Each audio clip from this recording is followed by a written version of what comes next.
For our part, we must resist any drift towards bloc politics and stress that peaceful coexistence and cooperation, not confrontation, should be the main drivers of global politics to achieve our shared objectives.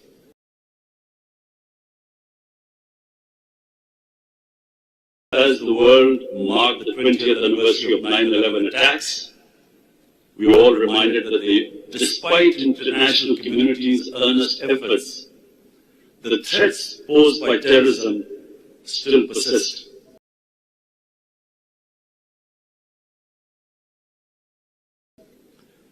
Associating one religion with terrorism has enabled far-right, populist and supremacist groups around the world to propagate, multiply and accumulate influence.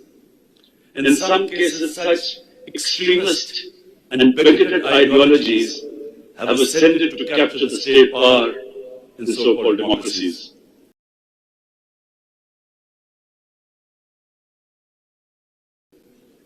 For decades, Pakistan has suffered from terrorism that was planned, supported, financed, and orchestrated by state entities from across the border. Outside the active zone of conflict, no other country has suffered more than Pakistan. We have suffered 80,000 casualties, an economic loss in excess of $150 billion, apart from millions of people being internally displaced. Yet our resolve remains strong. We will continue to be a reliable and a willing partner of the international community in the fight against terrorism and extremism.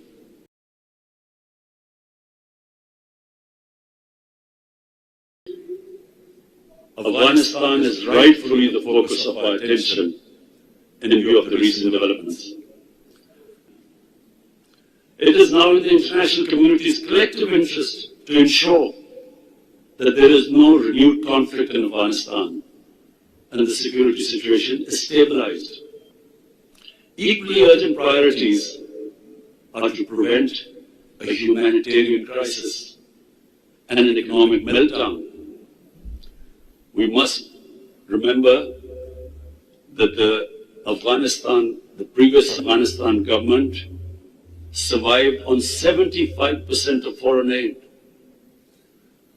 With the removal of foreign aid, there is a danger of economic collapse.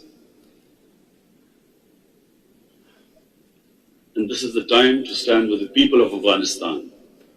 We commend the UN Secretary General and UN agencies for leading from the front in mobilizing international support for the immediately needed humanitarian assistance.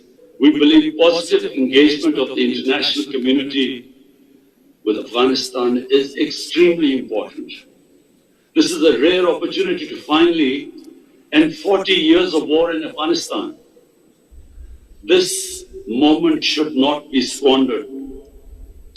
It would be unwise at this critical juncture to spread negativity or indulge in mischievous propaganda, as some spoilers sought to do. This will only serve to undermine the prospects of peace to the detriment of the Afghan people. For their part, the Taliban must fulfill the pledges they have made, and most of all, for an inclusive political structure.